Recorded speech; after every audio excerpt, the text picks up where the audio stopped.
L'Escó va viatjar a Barcelona amb la intenció de sumar 3 punts i certificar la seva classificació per al play-off al partit que jugava amb el Rubí. Després de guanyar el conjunt riberenc, els barcelonins es queden a només un punt de la plaça que ocupa el conjunt de Miguel Rubio. El Rubí va dominar en joc tot el primer temps i als darrers minuts de la primera part va ser més efectiu i Forgas va avançar el marcador a l'equip local.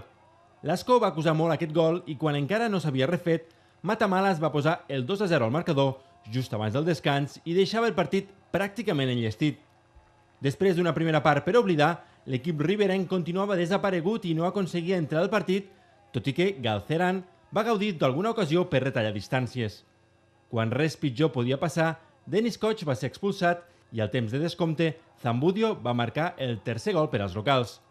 L'altre conjunt de tercera catalana, la Rapitenca, va canviar la dinàmica de les últimes jornades i va aconseguir sumar els 3 punts al partit amb el Castelldefels.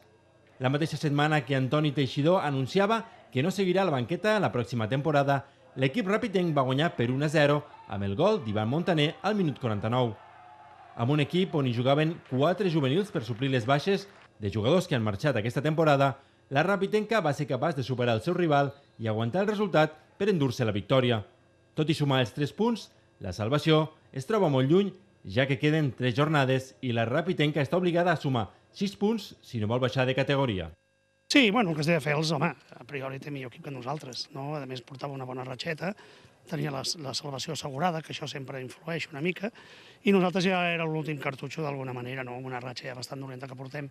I al final hem fet el gol, ells han tingut 2 o 3 oportunitats més o menys clares, i una molt clara, que han fet un parador al porter, i al final 3 puntets que ens fa il·lusió i jo què sé, no sé, ara ens queden 3 partits, anem a Europa, comptem poc allà, lògicament, i després 2 partits, un partit a casa al Cerdanyola, després al Manlleu, que no juga rei, i aviam si sumant aquests 6 puntets, amb els 31 que tenim, 37, no quedem entre els 4 últims, que és complicat, però 3 últims, perdó.